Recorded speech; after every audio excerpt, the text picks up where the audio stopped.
Today I'm going to show you how to make this bow. This has been named after me. This is the Colleen bow. This was based off one of my tutorials that I made before, and a lady made it into a die. Isn't this brilliant? So this fits most standard die cut machines. It's by 𝘱𝘱𝘱𝘱𝘱, so I will link everything that I use, including this die, in the description below. So let's talk about die cutting machines. This one is super old. I've had this about 20 years. It is the 𝘱𝘱𝘱𝘱𝘍. I don't think they make these anymore, but you can get some much more modern ones now on Amazon. As I said, I will link everything in the description below. Like all standard cutting machines, the 𝘱𝘱𝘱𝘱 comes with a variety of cutting plates. They are different thicknesses, so the B plates are the thinner ones, and that is just so you can cut different thicknesses of dies. I'm making an autumnal themed bow now, so I've got two different fabrics, one patterned and one glitter. The thinner the fabric for this bow, the better for the pinch part. As you can see, I've already cut mine down to size. So this is what the die looks like. You can see the different shapes on there, and I've cut these so they just fit on the different sections.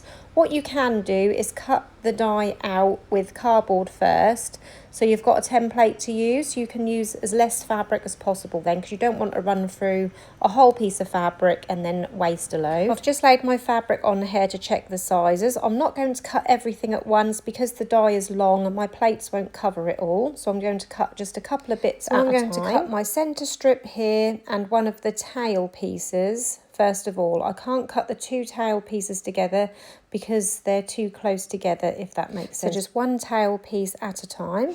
And when cutting glitter, I like to put the fabric on there with the glitter facing up. That way I'm not going to damage the cutting blades underneath this soft foam top layer. So glitter facing up, and with the 𝘱𝘱𝘱𝘱𝘱, I'm going to use my two B plates, one underneath and one over the top, to sandwich my die. Depending on the die cut machine you're using, just have a little play to see how it feels when you push it through. So as you can see, this fits through nice and snug. You need to have it quite tight so that when you turn the handle on your machine, it puts pressure down on there to cut it nicely.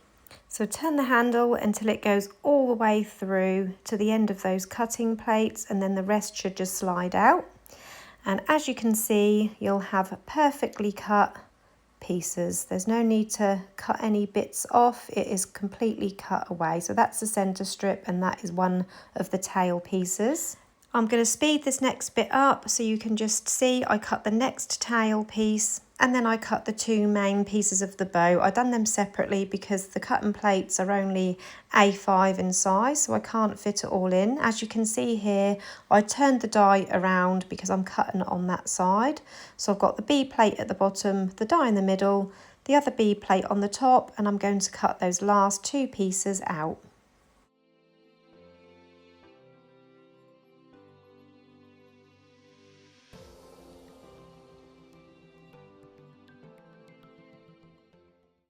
So now we have our 5 pieces cut out, we are ready to assemble our bow. So I've got my hot glue gun warming up, and I've also got some extra strong thread. I like to use thread to work that pinch in the middle because glue on its own just doesn't cut it. You'll see why when we get to it. So taking the thinner loop part of the bow, layering it over the wider piece, making sure it's nice and central. My hot glue gun, I used it earlier, so it's already warmed up. I'm just going to dab a dot in the middle just to hold that layered on the top, and then I'm going to fold it in half and give it a little squeeze just to mark where that center is, so we can make sure we work the pinch in the middle. So holding it with my thumbs on that middle line, I'm going to first make a fold in the middle, so bring the two sides up, and then keeping my thumb in the middle, I'm going to fold the other side up and down, and then the top side up and down, so you end up with 2 hills and 1 valley, so to speak, and that gives you that lovely double pinch. And then taking my thread, I'm going to layer it across the centre, use my thumb to hold it tightly in place, and then start wrapping it tightly around that middle to hold that pinch in place. Taking my scissors, I'm going to cut off that thread, and then just take the longest end and wrap it around a couple more times, and really pull that tight. And then just tie it off on the underside, so double knot it, keeping it pulled really tight, and that really does help to keep that pinch in place. Trim off any excess thread, and then we're going to set that aside and do the same with the tail, so laying the thinner tail on top of the wider tail. Just finding that centre by folding it in half, giving it a little squeeze, and then again I'm just going to use a little bit of hot glue on that centerpiece just to hold that in place whilst we're working with it. And as this is a little bit more narrower, it is quite fiddly, but we're going to do that same double pinch, so folding it up in the middle and then down on either side to get that pinch. It does take practice, but keep trying, you will get there. And then keeping it pinched tightly whilst we get that thread and start to wrap that very tightly around that middle. And then we can cut off the excess thread and tie that again off on the underside to hold that really snug in place. Trimming off any excess thread because you don't want that to be hanging out the side. So this is the tails, this is what they look like, and now we're ready to glue the loops down. So taking my hot glue gun, I'm going to place some glue on those end tabs, and I'm going to fold those in to the centre so that they meet in the middle, and then I'm going to do the same on those top narrow pieces. So again, glue just at the end, bring them around. They don't quite meet in the middle, but that's absolutely fine, they will stay in place perfectly. So this is what the loops look like. You can see that gorgeous bow shape taken place already. And now we're ready to attach our tails. So just check the pattern. So I think this one needs to go this way up because of the flowers and the leaves. And do the same with the tails. If you've got a pattern that need to go a certain way, make sure you put them on there the correct side and the correct way round.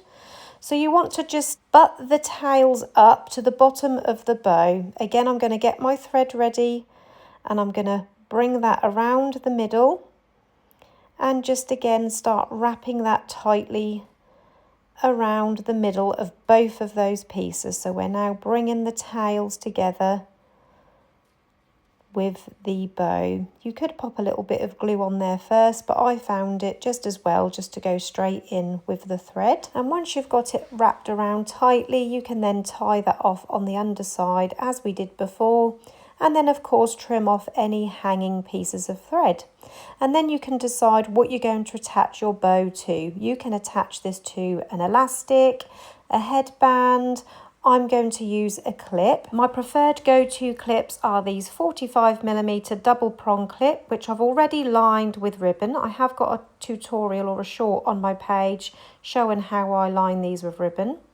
So I'm just placing some glue across the top and placing it on the underside central on my bow, and then taking that centre strip, place glue on one end, open the clip, pop it in the middle across the clip, make sure it's stuck down, and then start wrapping it fairly tightly around that middle. You have got a lot of bulk on there.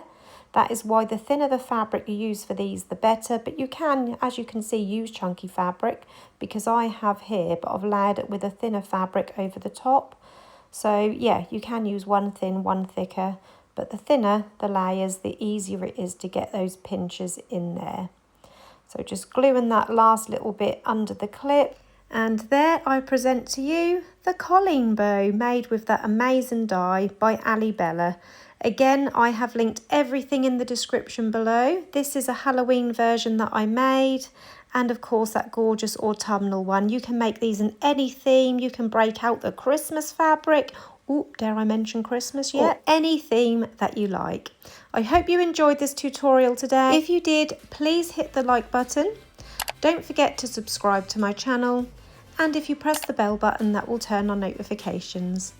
Thank you for watching. Bye.